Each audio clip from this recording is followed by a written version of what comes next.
Hello बच्चों, आज हम देखेंगे चैप्टर 4 गणतंत्र दिवस। प्रत्येकं वर्षे जनवरी मासस्य 26 दिनाङ्के अस्माकं देशे दिवसस्य पर्व आयोज्यते।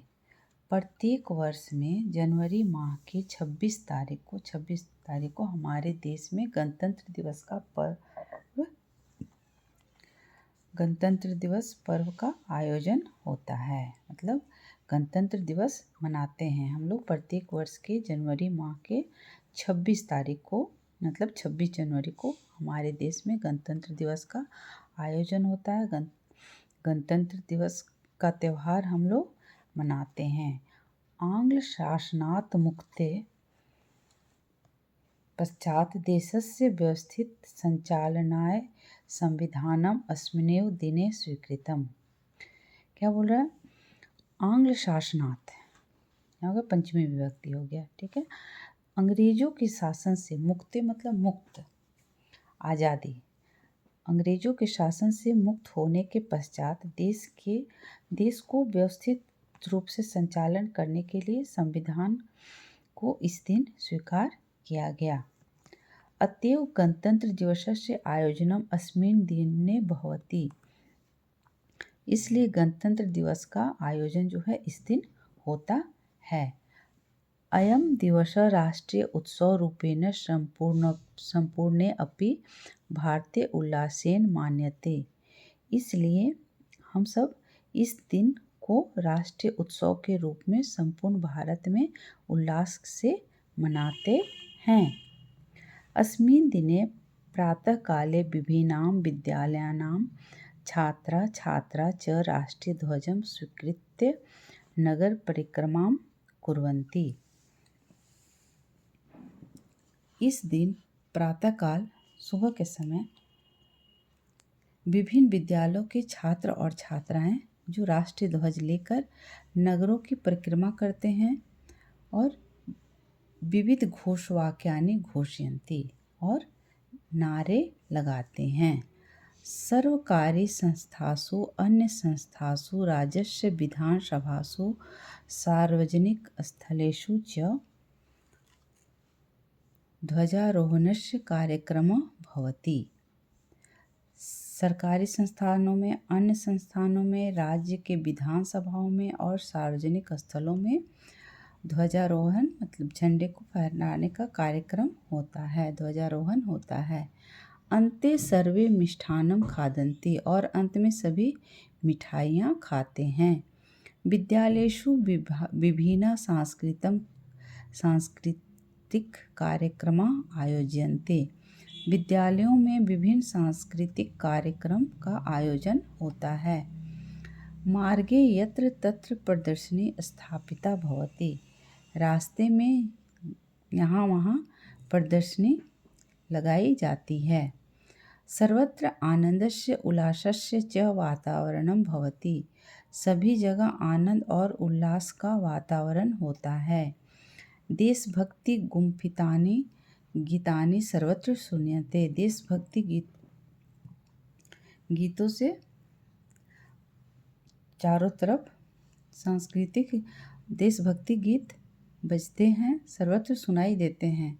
शासनस्य अधिकारिणां संबंधिनां मित्राणांच शुभस्य संदेशः प्राप्ते। शासन के अधिकारियों से, संबंधियों से और मित्रों से शुभ संदेश प्राप्त होते हैं। मुख्य कार्यक्रम राजधान्यां दिल्ल्यां राजपथ इति स्थाने भवति। मुख्य कार्यक्रम राजधानी दिल्ली के राजपथ में होता है। यत्र देशस्य महामहिम राष्ट्रपति, यहाँ देश के महामहिम राष्ट्रपति सैन्य दलानां अभिवादनम स्वीकरोति। यहाँ पर महामहिम राष्ट्रपति जो हैं वो तीनों दल की सेनाओं से अभिवादन स्वीकार करते हैं। तस्मात् एक दिवस पूर्वं राष्ट्रं प्रति संदेश भाषणं प्रददाति। उससे एक दिन पहले राष्ट्र के प्रति संदेश देते हैं, संदेश का भाषण देते हैं। यत् संविधानम भारतस्य व्यवस्थित संचालनाय निर्दिशति। यह संविधान भारत के को व्यवस्थित रूप से संचालन का निर्देश देता है। तस्य निर्माणार्थ 1946 ईस्वी वर्षे दिसंबर मासस्य 9 दिनांके संविधान सभाया प्रथमा गोष्ठी आयोजिता।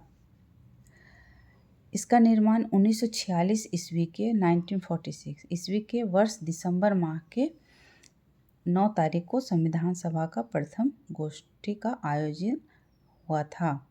1949 ईस्वी 1949 में के नवंबर माह के 26 तारीख को संविधान का निर्माण हुआ।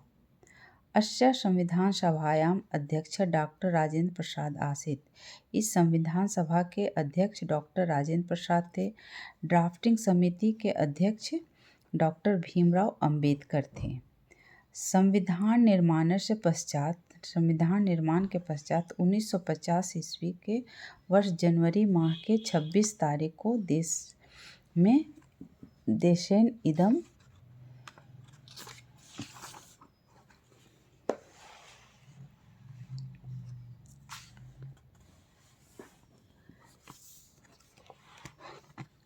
संविधानम अंगीकृत।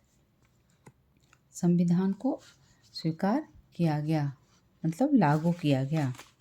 कितना तारीख को?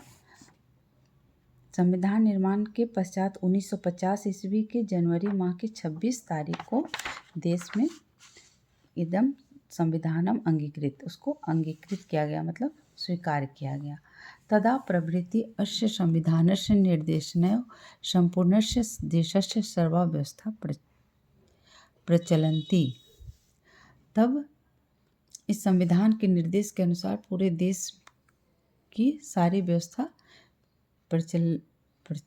चलती हैं। इसके अनुसार अस्माकं संविधानं विश्वस्य विशालम संविधानम अस्ति।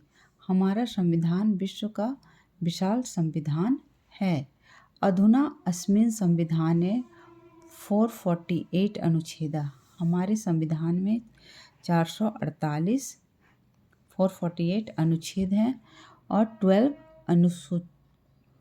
अनुसूचियां हैं। अस्माकं संविधानं भारतस्य कृते संपूर्ण प्रभुत्व संपन्न पंथ निरपेक्ष लोकतांत्रिक गणराज्य जस्य स्वरूपम प्रददाति। हमारा संविधान भारत को संपूर्ण प्रभुत्व संपन्न और धर्मनिरपेक्ष और लोकतांत्रिक गणराज्य के रूप में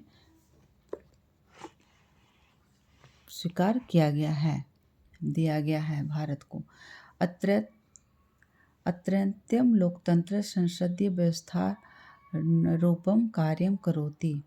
और इससे ही लोकतंत्र का संसदीय व्यवस्था के रूप में कार्य करता है। यत्र नागरिकानां मूलाधिकारं कर्तव्यानि च लिखितानि सन्ति। इसमें नागरिकों के मूल अधिकार और कर्तव्य भी लिखे हैं।